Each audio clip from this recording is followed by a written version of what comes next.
اللهم صل وسلم وبارك على سيدنا محمد. صلصة الكشري الترند، كلنا طبعا بنعمل الكشري في البيت ودايما بنقول مش بيبقى زي بتاع بره. جربوا تركات الصلصة ديت من ايد الحاجة وشوفوا الطعم هيبقى فيه.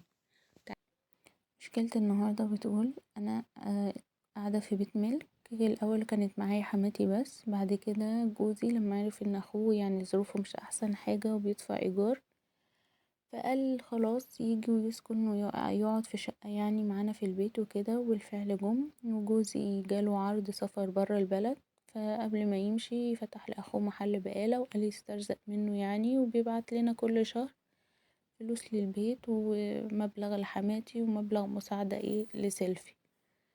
حماتي بتفرق بالمعاملة بين أحفادها يعني. سيلفي مخلفين ولد وأنا مخلفة بنتين، تفضل تقولهم يا رب تموتوا عشان ارتاح من الخلفة العار دي، وتفضل تدلع الولد. وحتى لو ضرب بناتي بيشجعوه يقولوله انت الولد المفروض تربيهم، وانت الولد وانت وانت، وبيخلوا الولد يضربهم مع ان الولد هو 5 سنين وبناتي 4 سنين وسنتين بس في أطفال.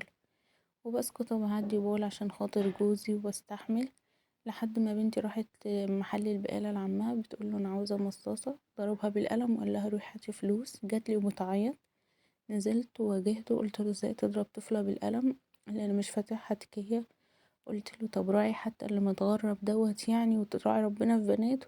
قالي انتي بتعايريني، طب انا هوريكي. سبته ومشيت، رحت شقتي لقيت ابنه بعتلي بيقولي تعالي كلمي تيتا. نزلت اشوف حماتي، لقيت حماتي وسلفتي نازلين فيا ضرب وبيضربوني ومخلين الولد يضرب بناتي. خدت هدومي ورحت عندنا.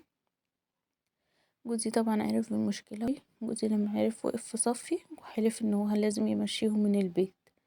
انتوا شايفين جوزي كده عمل الصح ولا لا؟ ولو في مكاني هتعملوا ايه؟ لو عندكم مشكلة ما تنسوش تبعتولي وما تنسوش تتابعوني وتشتركوا في القناة. باي باي.